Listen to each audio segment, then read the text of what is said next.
Estás escuchando UR Podcast, el magazine de la Universidad del Rosario, donde te enteras de las últimas noticias, investigaciones y temas coyunturales del país y el mundo.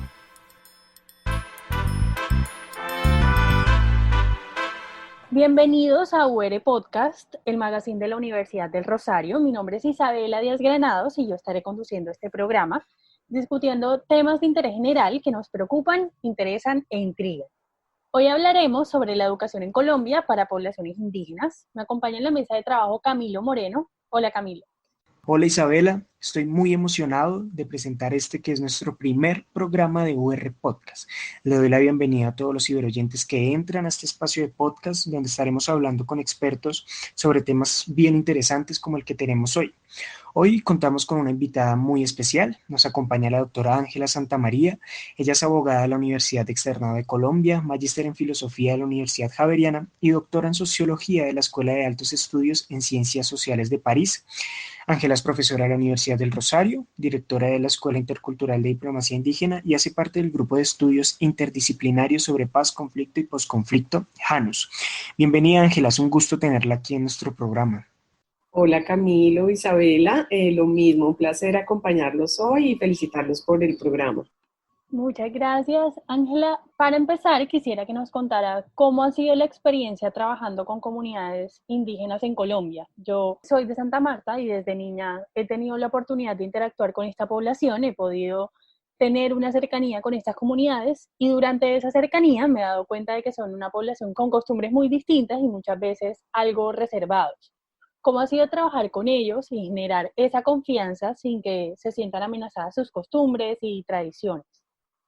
Pues sí, Isabela, como tú dices, es una historia, pues, a nivel personal y a nivel del equipo de trabajo de la Escuela Intercultural, pues muy rica, pero al mismo tiempo muy conmovedora, porque como tú dices, los pueblos indígenas en Colombia han sido muy afectados, no solo por el conflicto armado, sino por un racismo estructural que existe en el país. Sí. Y esto ha hecho que las universidades y en general la academia se haya acercado a ellos con un objetivo más de extraer conocimientos y de imponer maneras de entender el mundo y no de dialogar. Entonces, como tú lo dices, nosotros justamente hemos trabajado bastante en la Sierra Nevada de Santa Marta, con el pueblo Aruaco y con el pueblo Wiwa, también con el pueblo Cancuamo, y ha sido todo un proceso de desmontar, ¿cierto? Como ese legado colonial con el que cargamos las universidades y los investigadores. Entonces ha sido un ejercicio de construir confianza, como tú dices, ya llevamos más de 15 años trabajando en esa zona y pues de lado y lado, ¿no? Construir confianza y un diálogo de saberes. Ha sido más o menos esa la perspectiva. Ok, o sea, vemos cómo pues siempre se ha tratado a estas poblaciones y pues no solo poblaciones vulnerables como las indígenas, sino otras como más un objeto de estudio y no como una producción de conocimiento colaborativo. Algo así, Ángela, ¿verdad? Exactamente. Y bueno, como hemos mencionado al principio del programa, usted ha venido trabajando como directora de la Escuela Intercultural de Diplomacia Indígena. Cuéntenos más sobre esta escuela, cuál es el propósito, cómo se fundó, cómo se creó. Ok, pues yo creo que esto que tú introduces justamente es bien importante, ¿no? En Colombia y en el mundo en general, la educación para pueblos indígenas, la educación para los indígenas ha sido pensada como un proceso de asimilarlos forzadamente, ¿no? Sí. No de reconocer sus conocimientos. Ellos tienen un verdadero sistema de conocimientos tradicionales y tristemente, pues como les decía, en Colombia, en la Sierra Nevada de Santa Marta, hasta no hace mucho, hasta el año 86 existían todavía internados capuchinos, dirigidos por los capuchinos, en donde por muchas décadas se le retiraron forzadamente, o sea, se raptaron los niños indígenas de sus familias y de sus comunidades para supuestamente civilizarlos y evangelizarlos en esos internados. y mal llamados orfelinatos porque los niños no eran huérfanos, ¿no? Sí. Y lo que se buscaba era acabar con esos sistemas de conocimiento por el desconocimiento, por no saber todas las riquezas y lo importantes que son. Y pues eso ha sido la historia de la educación, ¿no? De los pueblos indígenas. Las universidades, como tú decías, se han acercado más es para desarrollar investigaciones, pero no existen, digamos que en los últimos años esto ha cambiado, yo creo que en la última década ha comenzado a cambiar, pero ahí está todo por hacer, ¿no? Entonces, yo llegué a la universidad hace unos 15 años, venía justamente de trabajar a nivel internacional con pueblos indígenas y una de las cuestiones que exigían los líderes en el sistema de Naciones Unidas era justamente ese, ¿no? Que existieran procesos de interculturalizar, o sea, de volver intercultural las universidades, porque las universidades fueron pensados sin los pueblos indígenas y por el contrario excluyéndolos. Entonces hace más o menos 15 años con un grupo de profesores, con Bastián Bosa, algunos profesores de ciencia política como Juan Carlos Guerrero, Jan Basé, empezamos a hacer ese trabajo en la Sierra Nevada de Santa Marta, gracias también a dos estudiantes que ingresaron al programa de jurisprudencia y al programa de ciencia política, a Dunen Muelas, originaria del pueblo Arhuaco, y a Norey Kiwa, también originario del pueblo Arhuaco, y empezamos como a repensar la relación entre la universidad y el pueblo Arhuaco. Entonces allí estuvimos hace ya más de 10 años sembrando en la Cancurva de Seycuíncuita, que es uno de los templos mayores de la Sierra Nevada. Estuvimos con la vicerrectora en ese entonces, con la doctora Nora Pavón, y de autoridad a autoridad la Universidad del Rosario sembró esa relación, ¿no? Esa relación respetuosa, dignificante de las partes, y desde ese momento hemos estado trabajando allá.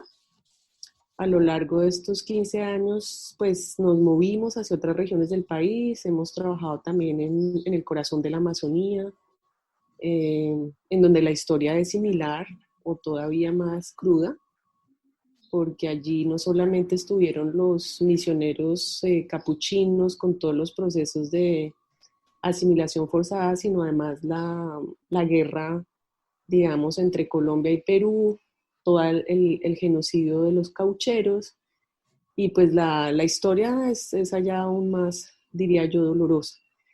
Entonces, a lo largo de estos años, eso es lo que hemos hecho. Hemos compartido con más de 5.000 estudiantes indígenas y hoy en día tenemos una alianza estratégica con la Comisión Nacional de Mujeres Indígenas, con la UNIC, que es la Organización Indígena de los Pueblos Indígenas de Colombia, la OPIAC, que es la Organización Indígena de los Pueblos Amazónicos, AICO y Gobierno Mayor, que están en el sur del país. Y bueno, ahí hemos estado en digamos, en ese sueño, conociendo gente maravillosa, sabios, premios Nobel, ¿no? Yo digo que yo me relaciono en esos territorios con los premios Nobel, que no los ha reconocido esa academia, pero ahí están. Y ahora contamos en la universidad con algo muy bello, que es el programa UR Intercultural, en donde tenemos 80 estudiantes indígenas y afrocolombianos de todo el país. Son los mejores estudiantes. Y eso nos permite ya no solamente ir a las comunidades, sino que ellos transformen a la Universidad del Rosario. Estás escuchando UR Podcast, el magazine de la Universidad del Rosario, donde te enteras de las últimas noticias, investigaciones y temas coyunturales del país y el mundo.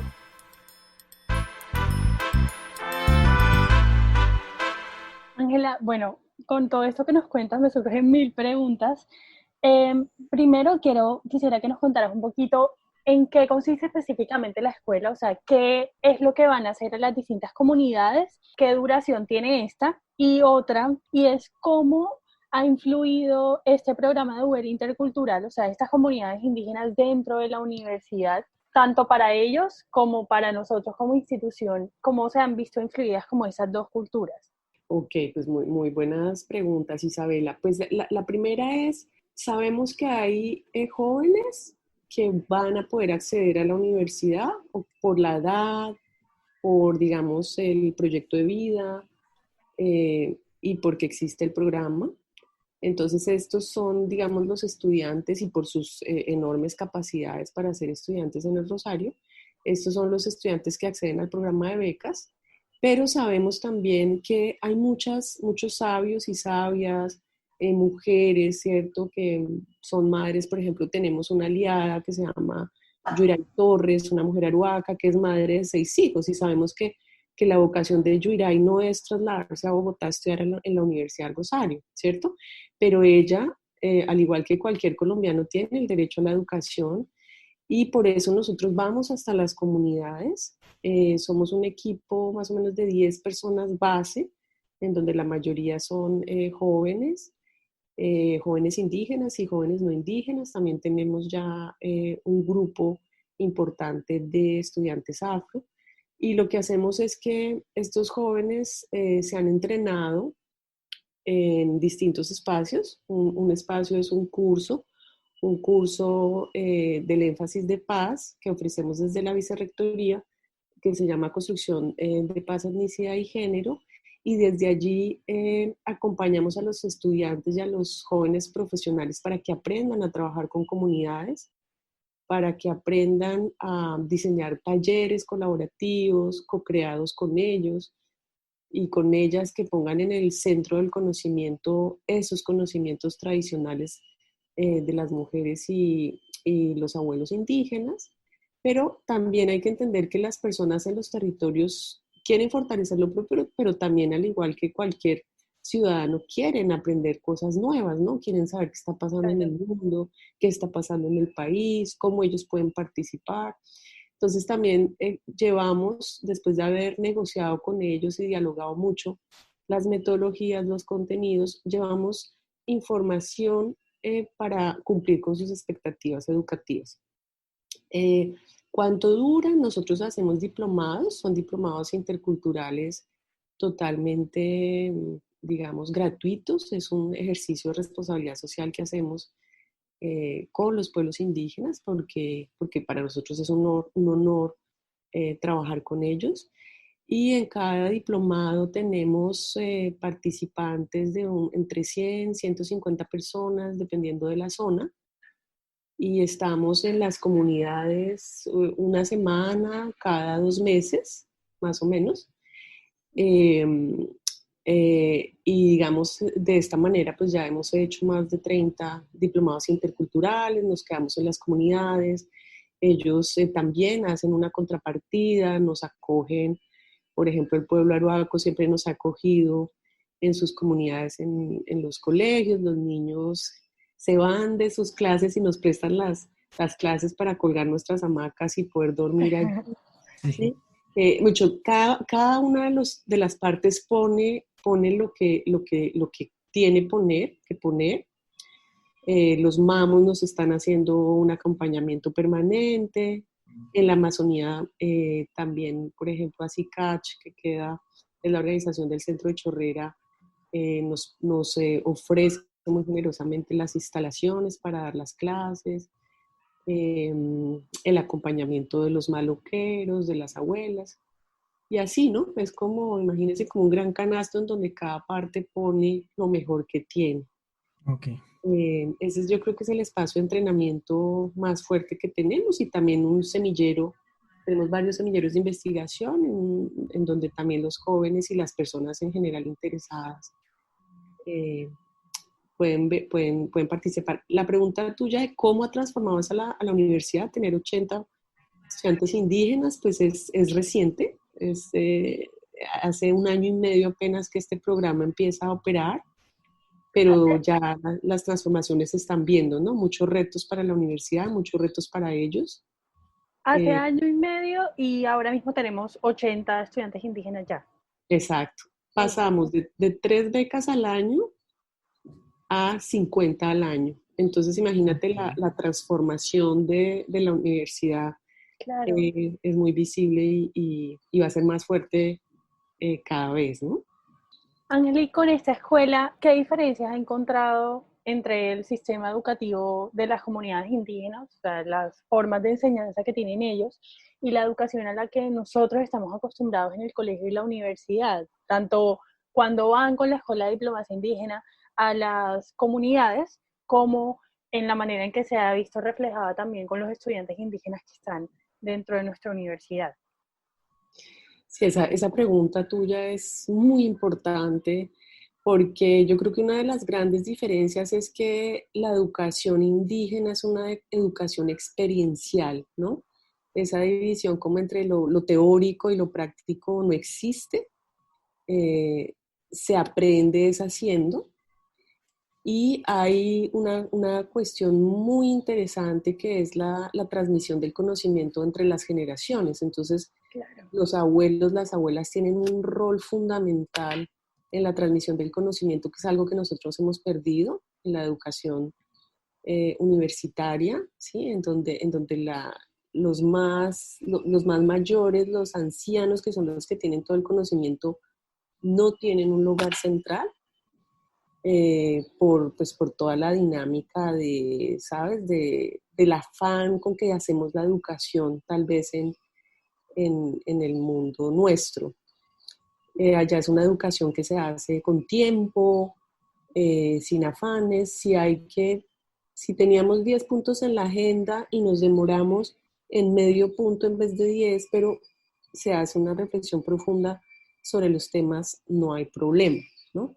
Entonces creo que los tiempos son distintos. Una cosa que he identificado que me ha conmovido y es lo que me sigue moviendo a hacer este trabajo y es lo que intento transmitirle a mi equipo y a toda la gente que se interesa, es el enorme deseo de aprender de la gente en los territorios. Sabes que eso yo no lo veo necesariamente en los jóvenes en la universidad, ¿no? La gente tiene un genuino deseo de aprender. Ok. Y no están allí por un título, por cumplir un horario, sino que es realmente una actitud casi que filosófica frente al conocimiento, ¿no? Que siento que eso nosotros lo hemos perdido, la motivación de por qué los estudiantes estudian, ¿no? Sí. Porque quieren, porque como que uno ve esa fuerte. Y ya lo último que quisiera como compartirles es que el conocimiento está en ese territorio, ¿no? Es una relación entre el territorio, el estudiante, el sabedor y el universo, ¿no? No existe como esos cajones de las disciplinas y de la división entre el hombre, el universo y la naturaleza, sino que es holístico y eso hace pues que tal vez tenga mucho sentido ese sistema de conocimiento frente al nuestro. ¿Y usted por qué cree que pasa como esa desmotivación que ha identificado, digamos, en las universidades por el conocimiento? ¿Por qué la gente se desmotiva de aprender? Yo creo que, pues además tú me haces esa pregunta, Camilo, en un momento muy complejo, ¿no? En el que estamos ahorita, pero creo que es también el buen momento, porque creo que no es cuando una persona decide entrar a una universidad y a un programa X, no se está haciendo una pregunta existencial sobre quién es y qué quiere hacer, ¿no? No hay como un proyecto de vida Sí, construido de la mano de su familia, como vuelvo y te digo, ¿no? De la fuerza de los abuelos, de los mayores, sino que tal vez es una decisión, ese joven está como un individuo ahí solo, parado frente a un sistema de conocimiento muy deshumanizado, a pesar de que la Universidad del Rosario es una universidad muy particular, en donde el estudiante pues no es un cliente, sino que el estudiante es realmente el centro del proyecto educativo. A pesar de todo eso, yo siento que es como un paso casi que automático, pero sin hacerse esa reflexión vocacional, ¿no? sí. Y creo que eso afecta todo el proceso educativo. No te digo que son todos, pero sí son la mayoría, ¿no? Son la mayoría de estudiantes. Y creo que esta pandemia nos está reconectando sobre esas preguntas grandes, ¿no? Sobre qué es realmente lo que quiero hacer, quién quiero ser, quién soy. Lo que importa también, ¿no? Exacto, qué es lo importante. Y pues creo que la educación eh, es fundamental Sí. para guiarnos en estas preguntas. Estás escuchando UR Podcast, el magazine de la Universidad del Rosario, donde te enteras de las últimas noticias, investigaciones y temas coyunturales del país y el mundo.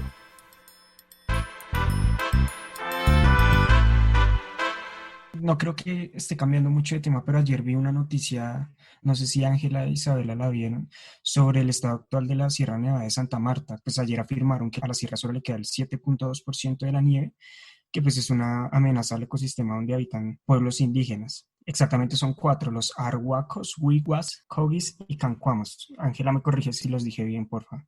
No, está perfecto. Y pues estos 4 grupos juntan más de 30.000 personas. Y lo que usted estaba diciendo sobre como la tradición y la idea de esto del conocimiento que se dará a través de tradiciones y enseñanzas de ancestros y abuelos y grandes saberes, por decirlo así.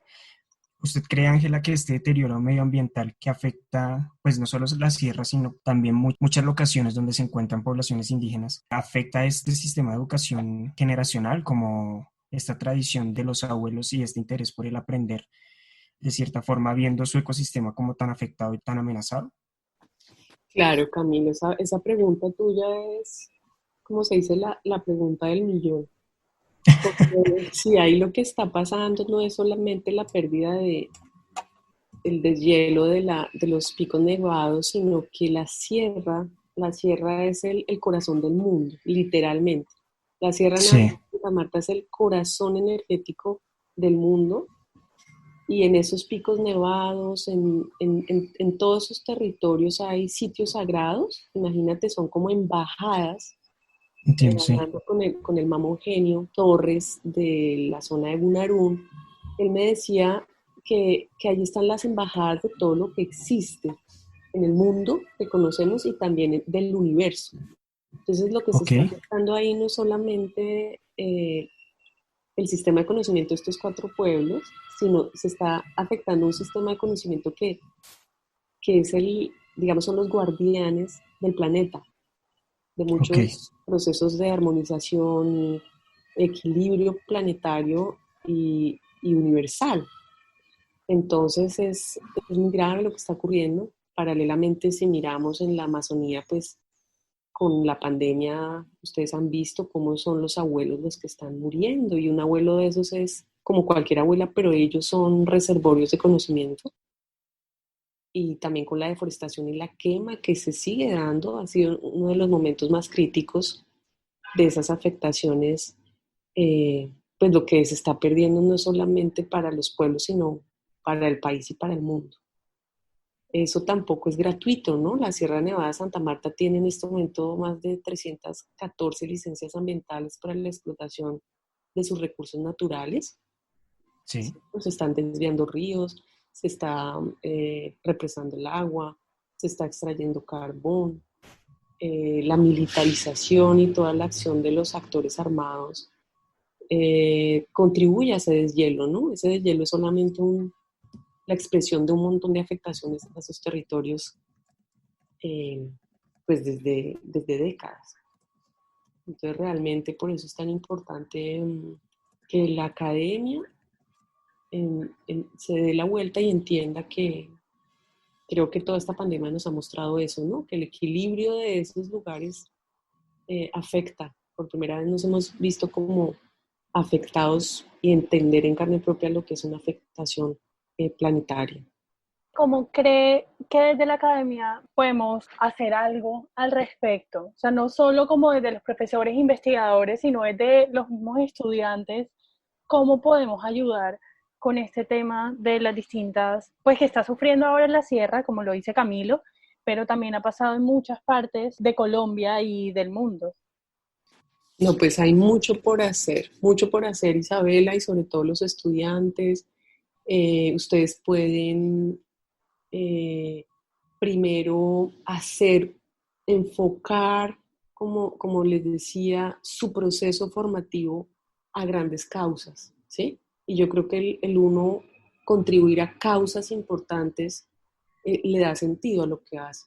Entonces, estos pueblos tienen proyectos, programas, verdaderas propuestas de eco, ecofeminismo en el caso de las mujeres indígenas, de otra convención que yo creo que los estudiantes pueden apoyar con la elaboración de sus tesis, con prácticas, pasantías.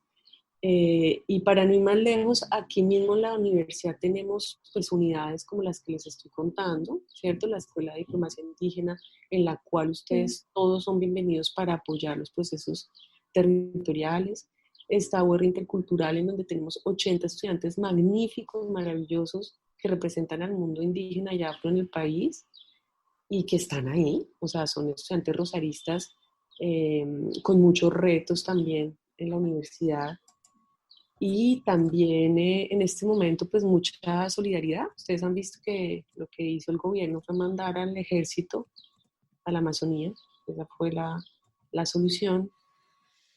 Y pues casi que lo que están esperando los pueblos allá es movilización desde la sociedad civil y desde la cooperación internacional, ¿no? Porque pues el gobierno no tiene ninguna voluntad política de cumplir con, digamos, de garantizarles sus derechos a la salud y a la vida digna. Entonces yo creo que, y crear conciencia, y ustedes son el presente y el futuro del país y del mundo, entonces ustedes son digamos, son los actores más importantes para la transformación de todas estas cuestiones.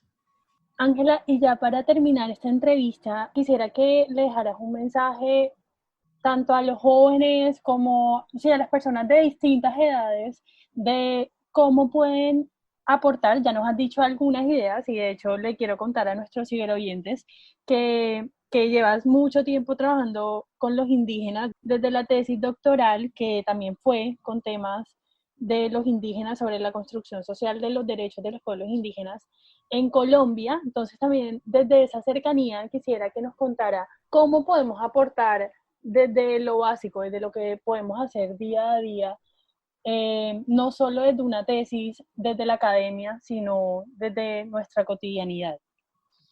Yo creo, Isabela, que tú tocas un punto fundamental y es qué puedo hacer yo, ¿no?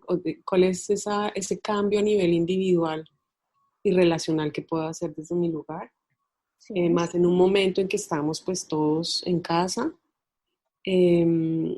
Fíjate lo que ha pasado en estos últimos meses, ¿no? Todo este tema de los funcionarios del alto gobierno hablando desde ese profundo racismo, desprecio del movimiento indígena del Cauca, ¿sí? Esos son los funcionarios que tenemos.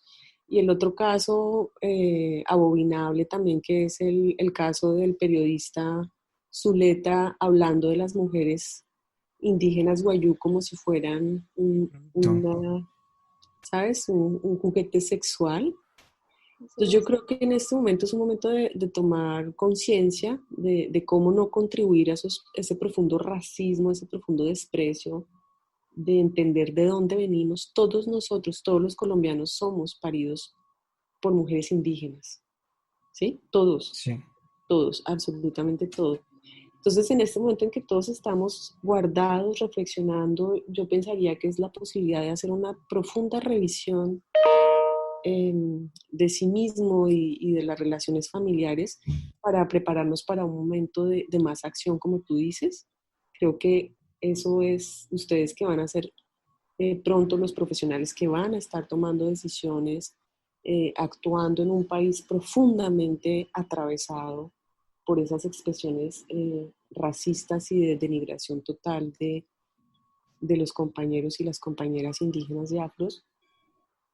Y lo otro es, como te digo, hay muchas campañas, ¿no? Las necesidades son todas en todas las comunidades indígenas, desde las mujeres en el Amazonas que necesitan, ellas no están pidiendo plata, no están pidiendo, por ejemplo, herramientas para poder trabajar las huertas, porque saben que el tema es un tema de comida y ellas saben cultivar la tierra y lo que están necesitando, por ejemplo, es herramientas para poder trabajar la tierra. En la sierra, por ejemplo, las mujeres aruacas, las huigua, las cancuamas que viven de sus mochilas, pues no las han podido vender, ¿sí? Porque pues, no hay turistas, no hay comercio. Entonces, por ejemplo, uno puede hacer un aporte concreto en apoyar una mujer Aruaca desde las distintas organizaciones sociales con la compra de una mochila, o si yo no tengo el recurso para comprar la mochila, puedo trabajar en visibilizar qué es lo que hay detrás de esa mochila, ¿no? Claro. Y así hay miles de actos que pueden ser transformadores y si se van tejiendo muchos actos a nivel individual, yo creo que vamos a generar algo bien interesante. Sí, a mí me parece muy importante, Ángela, tener en cuenta que falta mucho por hacer, mejor dicho, y que este ciberactivismo lo podemos, que usamos en redes sociales, lo podemos convertir para visibilizar estas temáticas que nos preocupan y nos competen a todos como miembros de una comunidad y una sociedad que se llama Colombia. Y bueno, pues muchas gracias a todos los ciberoyentes que nos escucharon en este programa. Gracias a la doctora Ángela Santamaría por acompañarnos y resolver las dudas que teníamos sobre la educación en pueblos indígenas y por mostrarnos algunas de las acciones que se pueden realizar en temas educativos en pro de estas comunidades, Ángela. No, gracias a ustedes, un ejercicio muy bello en estas épocas de tantos retos y felicitaciones por este espacio. Muchas gracias, Ángela. Los acompañamos desde la mesa de trabajo Camilo Moreno e Isabela Díaz Granados. Muchas gracias por conectarse a nuestro primer programa de UR Podcast y los invitamos a que no se pierdan los próximos capítulos que estaremos tratando temas de interés general con invitados muy especiales. Un gran saludo para todos. Escuchaste UR Podcast, el magazine de la Universidad del Rosario. Recuerda descargar y compartir este podcast. Nos vemos en nuestro próximo programa.